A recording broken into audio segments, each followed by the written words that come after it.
Okey, ni dia Yang mana mencari pendrive, boleh cuba yang ni. Bagi saya sangat mudah sebab apa?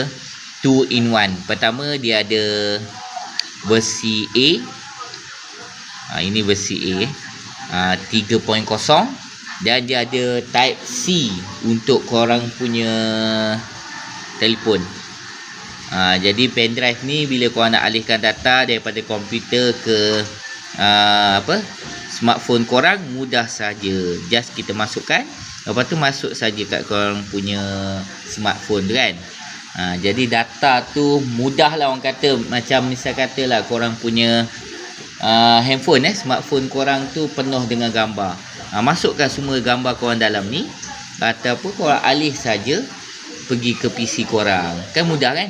Sebab walaupun sekarang ni kita ada drive, kita dah ada banyak sebenarnya cloud punya ni, tapi mudahnya bila korang nak print ke apa kan. Okey lah, apa-apa korang boleh check sendiri harganya murah ke tak murah.